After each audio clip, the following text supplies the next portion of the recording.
صدیق کا زمانہ تھا تو ایک شخص ملک شام کا رہنے والا بڑا قرضہ چڑھ گیا اس پہ، تو وہ حضرت ابو بکر صدیق کے پاس آیا، کہنے لگا آپ امیر بھی ہیں اور امیر بھی ہیں، دونوں باتیں، ایک امیر یہ ہے کہ مسلمانوں کے سربراہ ہیں، اور دوسرا اللہ نے آپ کو مال و دولت بھی عطا فرمایا ہے، تو میرے اوپر قرضہ چڑھ گیا ہے تو مہربانی فرمائے۔ وہ کہتا ہے حضرت صدیق اکبر نے میرا ہاتھ پکڑا، گھر کے اندر لے گئے، باہر سے دروازہ بڑا اعلیٰ تھا لیکن گھر کے اندر گیا تو چارپائی بھی کوئی نہیں تھی، کھجور کی چٹائیاں بچھی ہوئی تھی، کھجور کی چھال کی، اور وہ بھی پھٹی ہوئی۔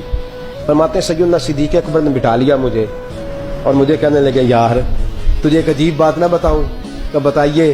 فرمانے لگے 3 دن ہو گئے میں نے اناج کا دانہ بھی نہیں کھایا، کھجور کے اوپر گزارا کر لیتا ہوں میں، آج کل حالات میرے ٹھیک نہیں ہیں۔ لگا جی پھر میں کیا کروں؟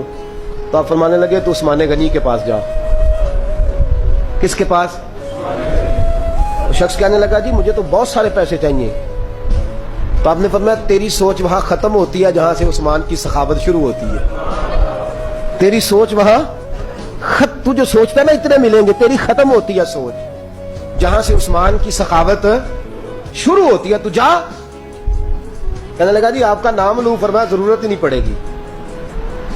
کہا جی میں ذکر کروں گا کہ مجھے امیر المومنین نے بھیجا۔ فرمایا ضرورت ہے، صرف اتنا تو جا کے بتانا کہ میں مقروض ہوں اور رسول اللہ کا نوکر ہوں صلی اللہ علیہ، اتنا بتانا کہ مسلمان ہوں، مصطفیٰ کا غلام، بس، اور کسی اضافے کی ضرورت ہے؟ کہا جی وہ دلیل مانگیں گے؟ فرمایا عثمان خیرات کرتے تفتیشیں نہیں کرتا، عثمان اللہ کی راہ میں دیتے ہوئے تفتیشیں 10 روپے دینا اور 100 بات سنانا فقیر کو، تک تو نہیں نا، 10 روپے اور 100 قسم کے تانے نہ دے تو میاں چشم پوشی کر جا، تجھے کس نے اجازت دی ٹٹولنے کی، پھولنے کی اور کرودنے کی؟ یہ حال اگر تیرے ساتھ کیا جائے، رب اگر تجھے ٹٹول کے دے تو تیرا کیا بنے؟ رب کریم اگر تجھے ٹٹول کے دے کہ پہلے بتا نمازیں کتنی پڑھی ہیں، سویرے اٹھتا ہے کہ نہیں، تو تیرا کیا حال ہوگا؟ تو ٹٹولتا پھرتا ہے 10 روپے دینے کے لیے۔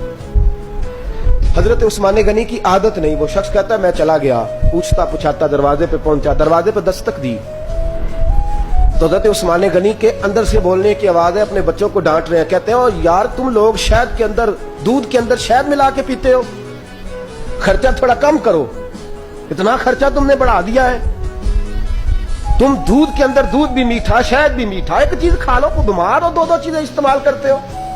کہتے ہیں میں نے کہا ابو بکر تو بڑی باتیں بتا رہے تھے، اور اس قسم کے کئی واقعات حضرت عثمان غنی کے ساتھ ہوئے، وہ تو بڑی باتیں بتا رہے تھے اور یہ آدمی دودھ شہد سے لڑائی کر رہا ہے اور مجھے کئی ہزار درہم چاہیے، دینار چاہیے، مجھے دے گا؟ فرماتے ہیں اب وہ ڈانٹ کے باہر آئے، میں دروازے پہ تھا، آتے ہی کہنے لگے میں آیا نا تو جب میں نے السلام علیکم کہا تو وہ سمجھ گئے میں مسلمان ہوں۔ کہتے ہیں وعلیکم کہا تو پہلا جملہ انہوں نے جو بولا وہ ان کے بڑے پن کا مظاہرہ تھا۔ کہنے لگے بچوں کو ایک بات سمجھانی تھی، آنے میں مجھے 1.5-2 منٹ لگ گئے، تو دروازے پہ کھڑا رہا، مجھے معاف کر دینا۔ بڑے لوگوں کی بڑی باتیں، بڑے لوگوں کی بڑی باتیں، اتنا بڑا قد ہے اتنا بڑا اخلاق ہے۔ کہنے لگے تجھے ایک بات بچوں سے کرنے لگ گیا تھا، تجھے انتظار کرنا پڑا، ذرا درگزر کرنا۔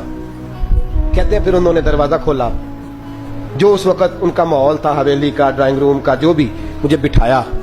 کہتے ہیں میرے لیے جو پہلی چیز آئی وہ دودھ کے اندر شہد ڈال کے وہ لائے۔ کہتے ہیں میرے دل میں خیال آیا گھر میں جھگڑا کر رہے تھے، مجھے پلایا، اس کے بعد کھجوروں کا حلوہ آ گیا۔ کہتے ہیں میں نے کہا بچوں کو کہہ رہے تھے ایک میٹھی چیز استعمال کرو، میرے لیے 3 آ گئی ہیں، 3 آ گئی، عجیب شخص ہے۔ کہتے ہیں میں لیکن ابھی میرا تصور جمع نہیں، میں نے کہا اتنا تگڑا نہیں جتنا حضرت ابو بکر نے بتایا ہے۔ کہتے ہیں کھلا پلا کے نا پھر پوچھنے لگے کیسے آئے ہو، کیسے آئے ہو؟ تو کہتے ہیں میں نے کہا کہ جناب میں مجبور ہوں، آج بہت سارے لوگ ہیں نا جن کے پاس کسی کی بات سننے کا ٹائم ہی نہیں، کہتے ہیں موٹی موٹی بات کریں، آخری۔ حضرت عثمان غنی پوری کھلا پلا کے کہنے لگے کیسے آنا ہوا؟ کہتے میں نے کہا جی میں مسلمان ہوں، ملک کے شام کے مضافات کے ایک گاؤں کا رہنے والا ہوں، کچھ کاروباری مشکلات آئیں تو میں مقروض ہو گیا، میرے اوپر قرضہ ہے، مجھے کچھ پیسوں کی حاجت ہے۔ فرمانے لگے میں نے کچھ پیسے کہا، انہوں نے ایک آواز دی تو ان کا غلام آیا، ایک اونٹ کے اوپر لدا ہوا سامان لے کے۔ کس کے اوپر؟